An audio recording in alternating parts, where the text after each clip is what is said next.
He just needed to take a deep breath, Mike White said. So they converted an all-purpose room in the basement to create a makeshift bedroom for Walsh, and they spent the next few days together trying to process what had just happened and figure out where Walsh could go from there. Walsh didn't know where he would turn next. The one thing he did know was that he could never go back to Cincinnati. Dave Butts came off the practice field and was headed toward the Washington Redskins locker room when Joe Gibbs walked over to him for a private chat. This was early in the 1981 season when Gibbs was a rookie NFL head coach, still in search of his first win, and Butts, a 31-year-old veteran defensive tackle and a holdover from former coach George Allen's over-the-hill gang, was uncertain about the direction of the team. The losing streak would eventually grow to 5 straight games to start the year, and Gibbs was tormented over his team's slow start. Gibbs was concerned that team owner Jack Kent Cooke, a notoriously demanding personality, was growing impatient to the point of making a change. Cooke had taken a chance on Gibbs, formerly an obscure 40-year-old offensive coordinator from the San Diego Chargers who'd run Don Coryell's wide-open passing offense known as Air Coryell. Yes, Gibbs feared he'd become the first coach in NFL history to be fired without ever winning a game. Gibbs had installed Coryell's offense when he got to the Redskins, figuring he could out-scheme his rivals in the NFC East, a division known for its reliance on the running game as the central focus on offense and imposing size and power on defense. The Dallas Cowboys and the Philadelphia Eagles were the class of the division at the time, with Tom Landry in his late prime as the Cowboys coach and Dick Vermeil coming off the Eagles' first Super Bowl appearance the previous January.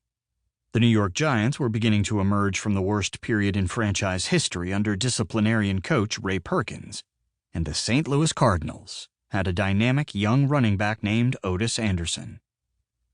Gibbs's first 4 games were against divisional opponents, and he lost every single one of them. 26-10 to the Cowboys, 17-7 to the Giants, 40-30 to the Cardinals, and 36-13 to the Eagles. It was no better in his 5th game, as Bill Walsh's San Francisco 49ers, in the early stages of their first Super Bowl championship run, beat the Redskins 30-17 at RFK Stadium.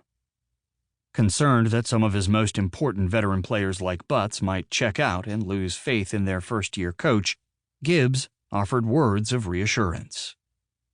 We had lost a whole bunch of games, and Gibbs came out to me and said, "Dave, we are so close. I don't want you to give up and get demoralized. We are so close to doing great things. I want you to keep trying. We are on the edge of doing great things."